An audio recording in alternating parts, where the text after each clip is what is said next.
All right, so we are going to talk about Unit 2A. This is going to deal with scarcity and the economic problem, which is scarcity. And so the economic problem of scarcity is just this idea that we're dealing with a situation where we have unlimited wants and needs, but we only have limited amounts of resources to produce goods and services to meet them. So we have to make choices, and so pretty much every time in life you have to make a choice. You're dealing with this issue of scarcity. So this is something that every society has to deal with. It is a permanent condition.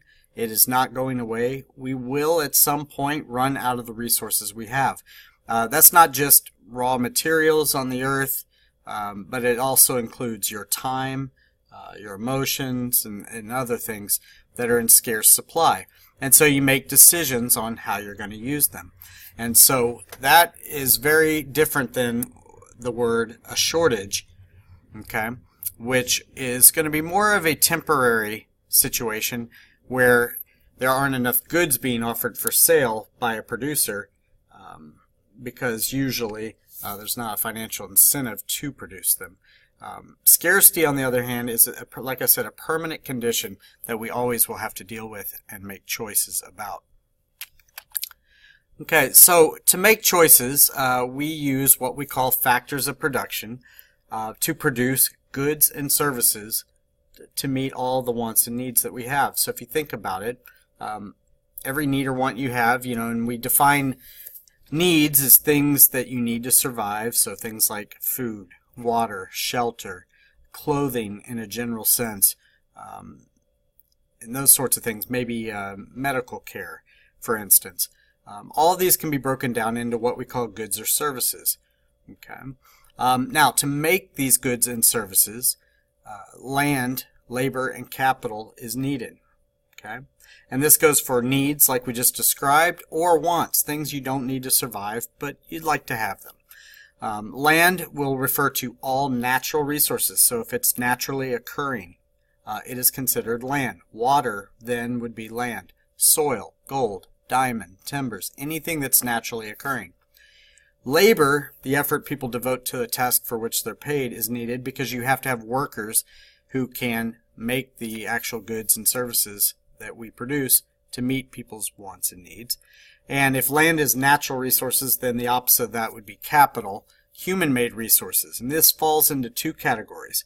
You can have what we call human capital, the knowledge and skills workers have through education and experience that they apply to making these goods and services. A teenager that gets their first job, let's say in food service, might be trained how to do things at that particular restaurant. But a lot of times they won't train you, for instance, how to use a broom. They're going to assume that you come to the job with certain knowledge and skills. And the more knowledge and skills that a worker has, that they don't have to be trained, but they already have learned them through their education and their human life experience, that's something that's valuable to the company. And so that's a good way to kind of set yourself apart when you're looking for work.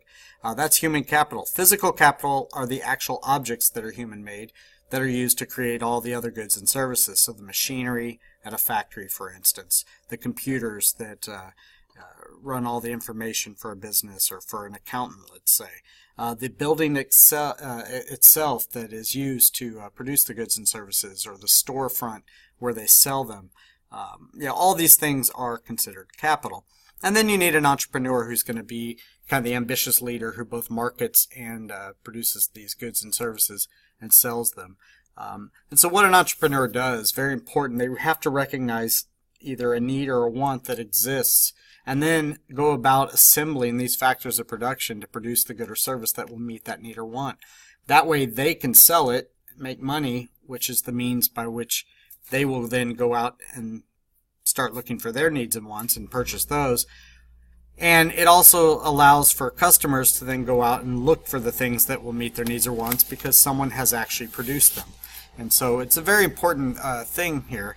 And because we're dealing with scarcity, we have to find the best possible way to go about this.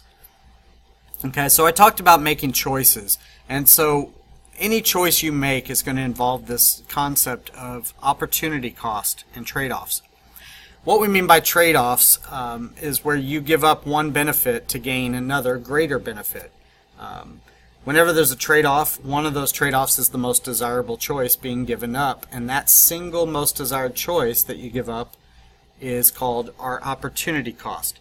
If I want to go to Whataburger, for instance, to get a hamburger, there are many restaurants that I'm choosing not to go to. Those are my trade-offs. But when I'm considering, do I go to Whataburger, for me to make that decision, I have to know what's the most desirable alternative that I could go to, but I'm choosing to not go to in order to go to Whataburger. And that can vary. Everyone's different.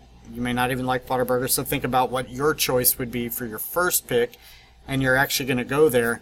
What's the next pick you would have had? What's the next most desired alternative?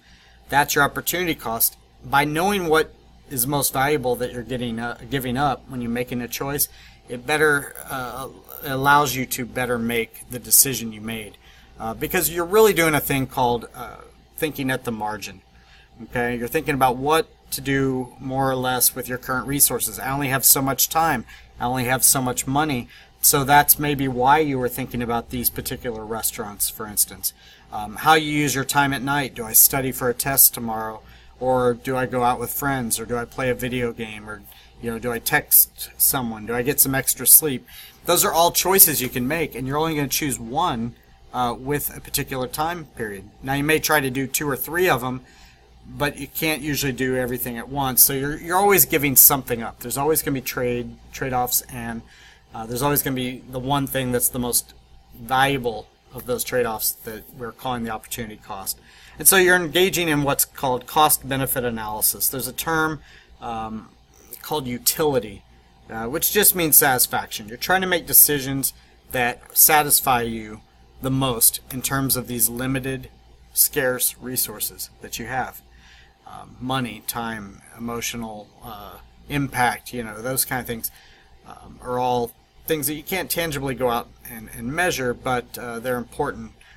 And so it's not always something tangible like a good or a service. A lot of times you have to look at what it's costing you in other ways. Okay? And so there's a decision-making grids, should I sleep in or should I wake up early to study? And you can kind of look at some of those. Notice the charts in these PowerPoints, because a lot of times they're going to pop up again on tests and those sorts of things. So the idea of thinking at the margin, this might be what a business does. They figure out, hey, we need $10,000 for startup costs, $8,000 of which we're going to use for capital, physical capital, the actual machinery. The other $2,000 will go to maybe land, the raw materials, and the labor costs. And they figure up it cost them $10 a toy. So they're going to have to price it at least $10 a toy to break even, possibly more if they want to profit. But, once they buy that machinery, for instance, when they decide to think at the margin, what should we do with our current resources? Should we make more products or not make more products? They figure up, hey, to buy more materials and labor, it's going to cost us an additional $2,000. But since we already own the machinery, we don't have to spend another $8 like before. Now we could actually have a cost of $2 a toy.